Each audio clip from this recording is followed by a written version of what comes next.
Titans Nation, Titans fans, welcome to another episode of the Titans podcast. We are your hosts, Jamal, aka Jamal, Trigger Trey.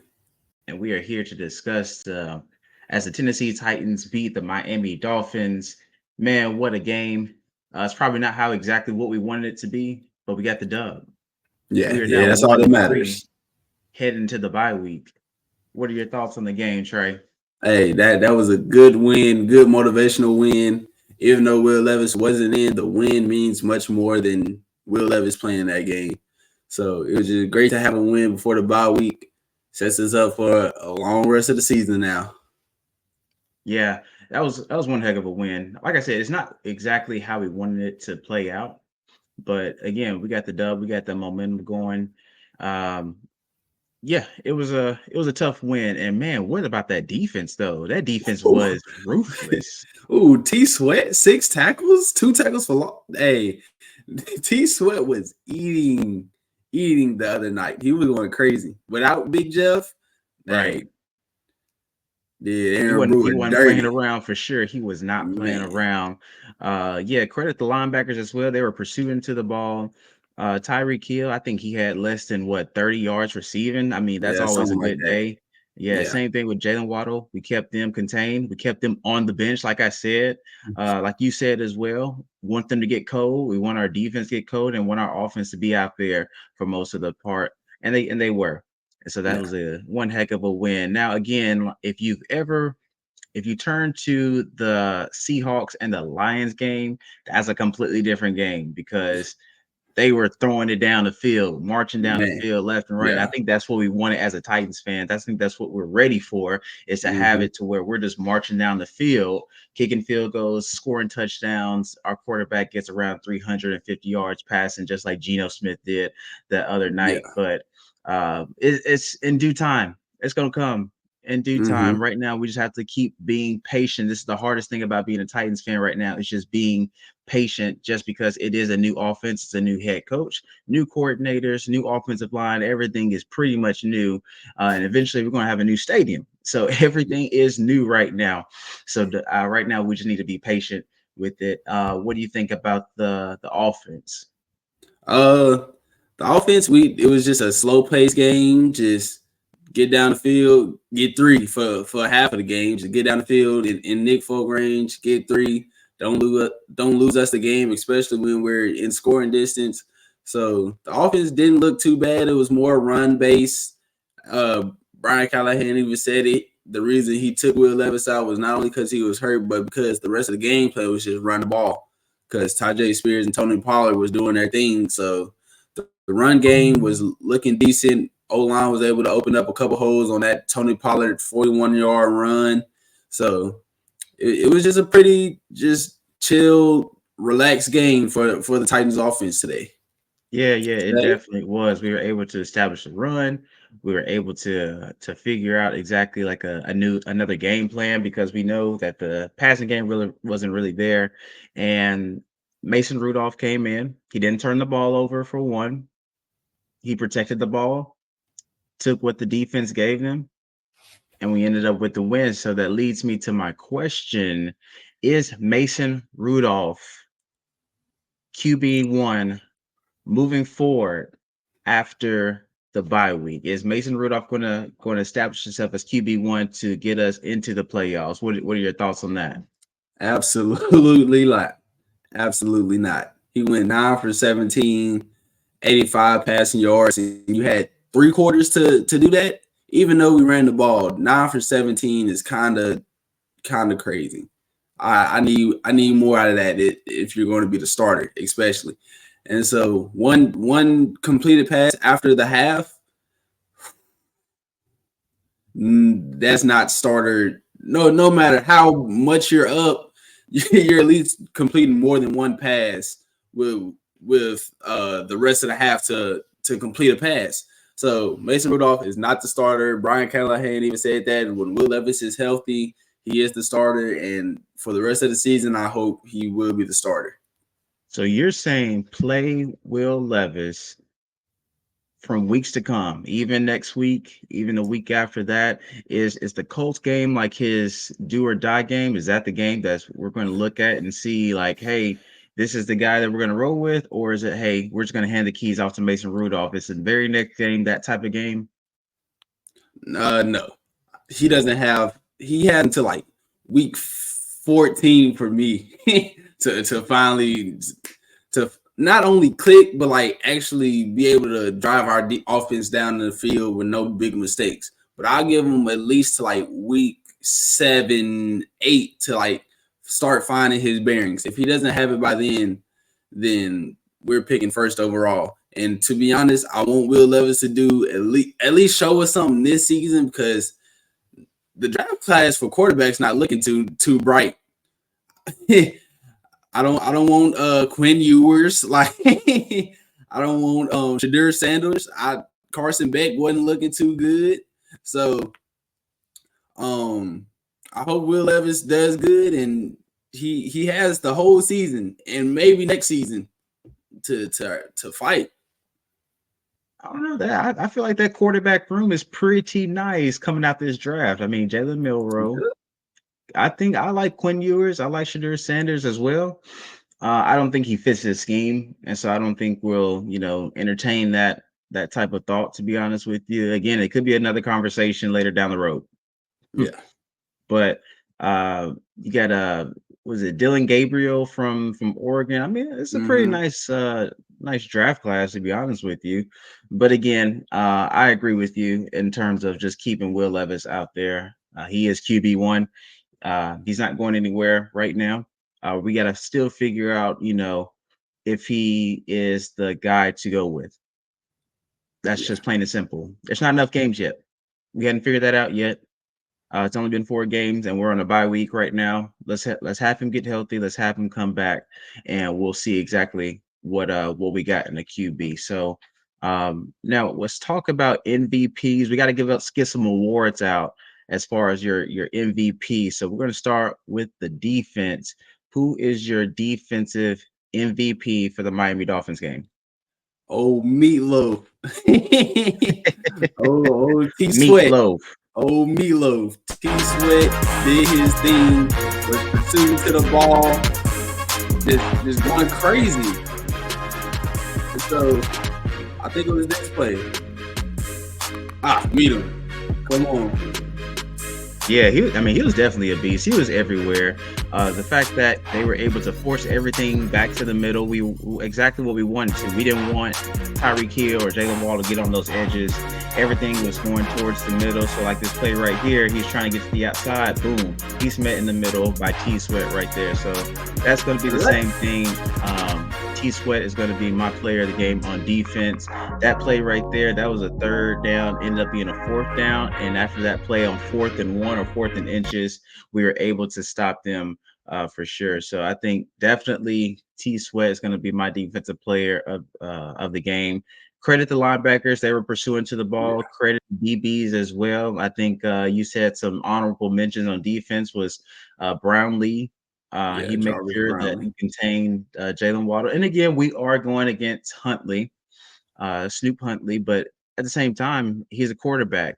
And we've seen what backup quarterbacks could do to us. You saw last week against Malik Willis, what he was able to do. I think it was over 200, close to 300 passing yards, and he was able to just go down the field with it. So you can't just discredit the fact that he is a backup quarterback. But yeah, we limited Tyreek Hill. Now there were some throws that Huntley missed with Tyreek Hill that could have definitely given them a spark. So I want to make sure that we clean that up moving forward. But again, like this is he's cheetah for a reason. He's fast for a reason. So probably any other receiver we can contain that. But the fact that he's just as fast as he was. But yeah, that's going to be my defensive player of the game as well. Any other thoughts about the defense? Yeah, just more on T Sweat. It's all going on him today. We can't forget Jalen Wright runs a 4.38 40 and trying to get outside. And who's there? T Sweat. Hey, and we was worried about his weight. We was worried about his conditioning. Meatloaf. we had all these worries, but he's getting almost to the hash marks, past the hash marks on a guy that runs a 4.38. Not too many interior defensive linemen are doing that. And No, not at so all. he was the second highest ranked player per PPF, which you know what I'm saying. PPF don't do the best, but second highest ranked per PPF after Quandre Diggs. Quandre Diggs had a 91.2. T Sweat had just a 91, but T Sweat had a great game as long as the rest of the defense. And Arden Ye- Key had a sneakily good game. I He think did. his Yeah. PPF was like an 83 or something like that. So he didn't have a terrible game. He actually had a starting caliber outside linebacker role. Right. Who do you want to see more on defense as far as you want to see more in like different packages? Do you want to see more producing, whether it's in the back? I'm sorry, if whether it's DBs, linebackers, defensive line. Who are you trying to look at and see like, hey, I need a little bit more production from you. I need a little bit more oomph from Yeah. you. So who's that type of person for you? I would like to see Ernest Jones a little bit more. I don't think his name was called on too much. Not saying that he had a bad game or anything, but I want more big, explosive, just like, oh my God, Ernest Jones, like some movement, you know what I'm saying? So I want Ernest Jones to do a little bit more because I want to sign him to a long-term contract because I feel like he's a great player, better coverage linebacker than Kenneth Murray, but also can play downhill, get sideline to sideline. So I want Ernest Jones to have more splash plays instead of just like clean up tackles. Yeah, for me, it's definitely going to be Harold Landry. Harold Landry was really good. And he's been really good throughout these whole first few games. He has 4 sacks in 4 games, so he's trending right now. If you average that up, that's 17 sacks for the season for the year. Mm-hmm. But I want to see more. Yeah. I want to have an elite edge rusher to where we can put Harold Landry in that category with the J.J. Watt, with the Mm-hmm. Miles Garrett, with the Nick Bosa. I want to put him in that category because I think he's to that point. I mean, I think they said that he's only a few sacks away to having a franchise record for the Tennessee Titans when it comes to sacks. Yeah. So why not put yourself in that elite position to where now they got a key on you? So if we have Mm-hmm. Harold Landry in that top tier with Big Jeff and T Sweat, oh man, this defense is crazy. It's crazy on the Yeah. roster paper. Yeah. And also Harold Landry is going to be on the island every play. You have your one-on-one the whole game. So Yeah, I expect you to win more than just one game. And our corners are very physical. They go buy you a couple more seconds than an average cornerback room, but our coverage is great. So I want to see more out of Harold trying to just in his right, one-on-one pass rush. I got to see a little bit more. Not saying that he's doing good already. He's doing great, but right. I want to see a little bit more because you can also credit about 2 of his sacks to Jeff Simmons on stunts. Yeah, for sure. And so I want to see more just him beating his right tackle or wherever they line him up. I want to see him just beating him just legit, just straight up. Right. I agree with you. And so moving towards the offense now, who is your player of the game on offense? Tony Pollard. I just got to go with Tony Pollard. He had 88 rushing yards, a touchdown. Just made it easier for Mason Rudolph. Just getting loose. That's the 41-yard run right there. Great run. Yeah, Tony Pollard did his thing for sure. I mean, as far as and he's kind of sneaky too. He's one of those sneaky backs to where you don't realize like how fast he is and how shifty he is. Yeah. But Look at the once he gets patience. that opening, yeah, the patience of Tony Pollard, I would definitely give him an MVP award for sure. Just making sure he's making those right cuts, those right decisions. He protects the ball again, keeps the ball off the ground. Just very reliable. But yeah, I say definitely Tony Pollard as well with 22 carries, 88 yards, or a late fourth quarter touchdown, 2 catches for 20 yards. He definitely did his thing for sure. Is there a player on offense that you want to see more of? And so whether it's again offensive line, you can go as deep as that. You can go quarterback. You can go wherever you want to. If you want to see more of someone, who are you saying that I need to see more of that person? I know we didn't pass the ball much in this game, but why does Calvin really have 1 catch? Yeah, that's That's that's it. gotta change. That's it. One catch on 3 targets. No. I don't care if we running the ball. Give him a screen. Give him something to get him at least, you know what I'm saying, in the field that he has control over the game a little bit. But Calvin really should not have one catch. And I'm pretty sure it was like a drag route. And Yeah. so, I think it was the I, same thing last week too, to where he only had one catch maybe, or um, yeah. he wasn't really involved in the offense with our starting offense. I need to see more of him. Um, for me specifically, I need to see more of those gadget plays. I think that's where our identity is starting to shift towards, to where you have a Tajay Spears, a Tony Pollard, a Calvin Ridley, and when Will Levis comes back, he can run a little bit too, to where a lot of misdirections, a lot of motions as Mm-hmm. well. That's what I want to see. So not necessarily more of a person, but I need to see more of plays. And so with these plays, you see Calvin really, he called it out the backfield. It was about 4 yards behind the line of scrimmage, but made it into a 5 yard gain. So I definitely want to see Calvin Ridley. I mean, you see Tajay Spears as well. That one cut, boom, burst into the end zone.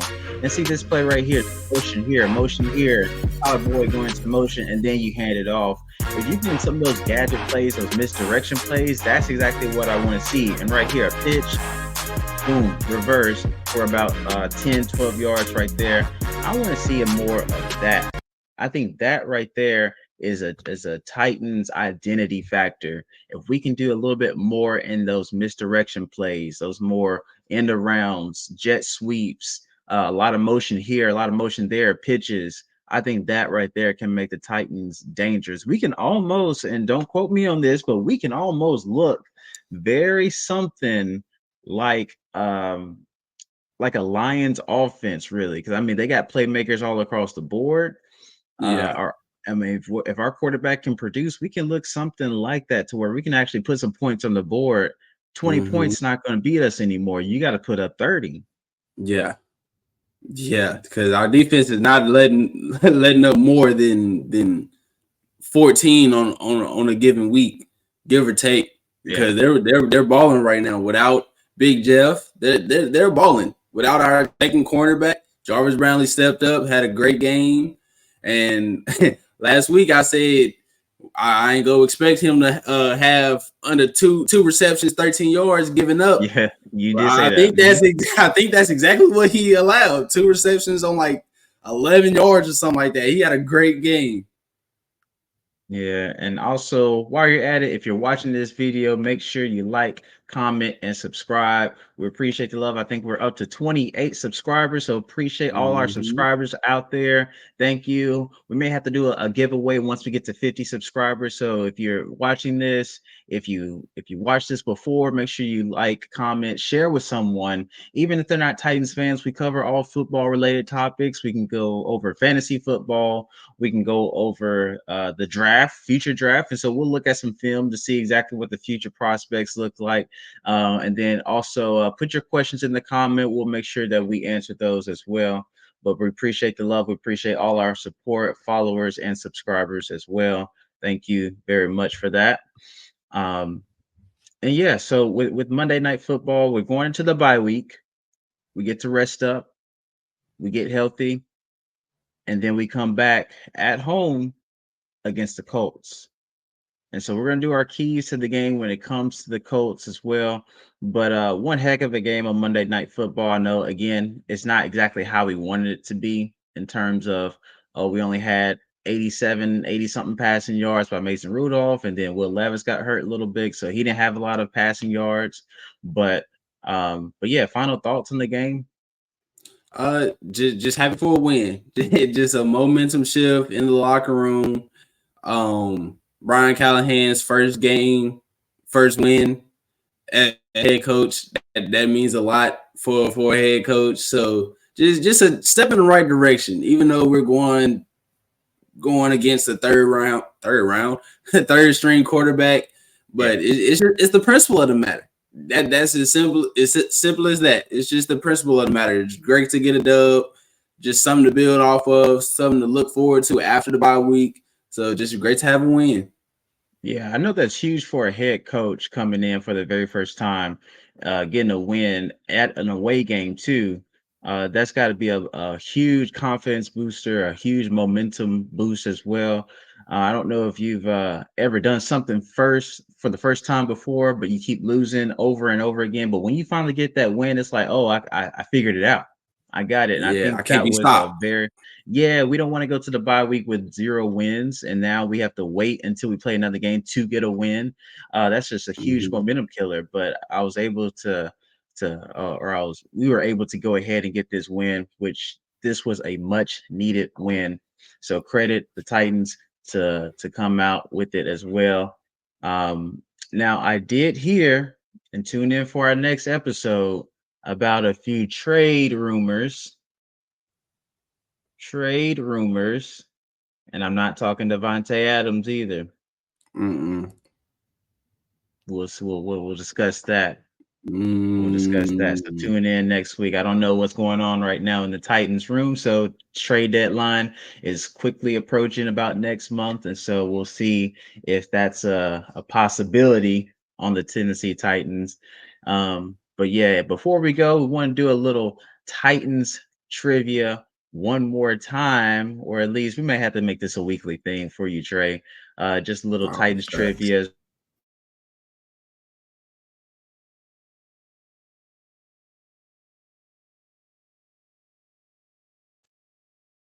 So the Titans trivia right here, you're gonna have 1 minute to see exactly who these Titans are. Can you guess the Titans as I put them on the screen? So 1 minute to guess. There are eight Tennessee Titans players that have scored the most touchdowns in Titans history. Can you name those Titans? Are you ready? I'm about to look like a fraud. Hey, I was born in 2003. Okay, so, so if I'm short a couple people, don't blame me. I'm oh 03. But let's get into Listen, it. listen, and if you want to play in the chat, if you watch this video and you think you can guess it as well, let us know what your results were, your score was down in the chat for sure. Let's go ahead and get on into it. You got 1 minute. You don't have to put them in order, but just name Okay. some players out there, and I'll let you know what you got at the end of it. All right. All right. All right. Here we go. Okay. Dang, I'm a little nervous. So starting off, you gotta go Derrick Henry. You know what I'm saying? Chris Johnson, Eddie George, Earl Campbell. I feel like those four are that might be 1, 2, 3, 4. That might be 1, 2, 3, 4 Okay. right there. And then after that, I'm trying to think of like the longest tenured players. We got like Delaney Walker, Derek Mason. I'll put Derek Mason up there, but Delaney Walker probably got less than Derek Mason. So wherever Derek Mason is, you got Derek Mason, Delaney Mhm. Walker. Got It's 20 about to be seconds left. Steve McNair has a good amount of rushing touchdowns.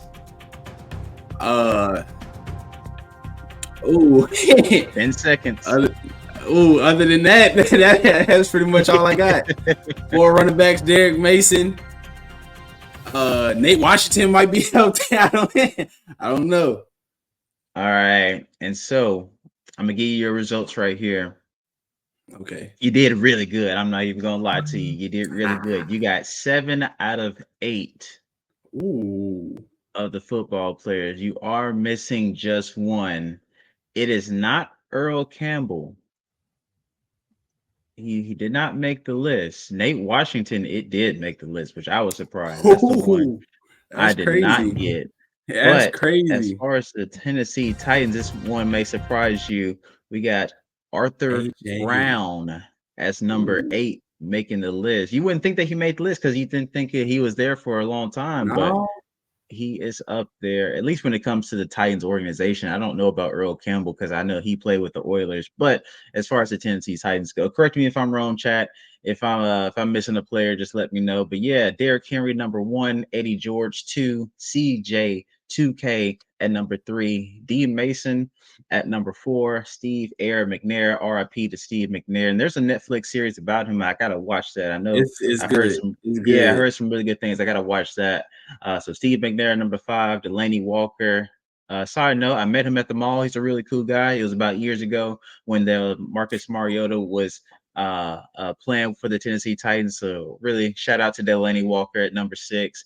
Nate Washington, nice job on that That's one a at crazy number pull. 7. Hey, you wouldn't thought Nate Washington, but he was a captain, led the Tennessee Titans one year in touchdowns. So yeah, so really good, strong player. And then Arthur Brown, AJ Brown, which I'm still hurt about to this day that we got rid of him, but we're not going to talk about it.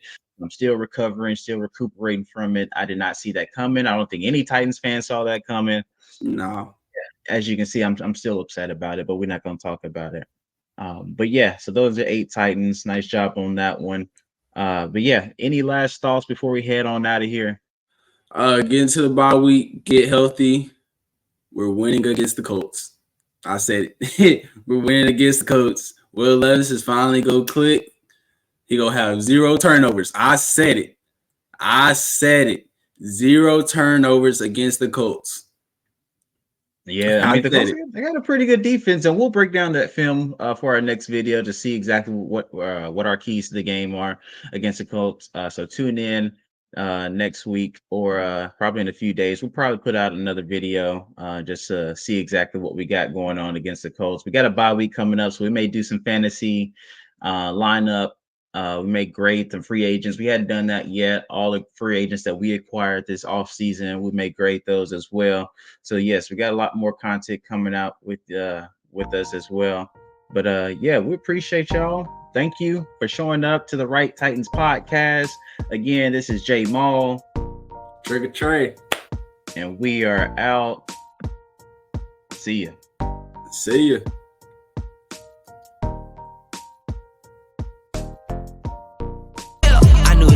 Someday, you can ask my day one day. Cloudy days turn to sun rays. Only way to way up way. Know my way, know my feng shui. I get to it first, I got you mad. I get that when I get to it last. I knew this would happen someday. You can ask my day one day. Cloudy days turn to sun rays. Only way to way up way. Know my way, know my feng shui. I get to it first, I got you mad.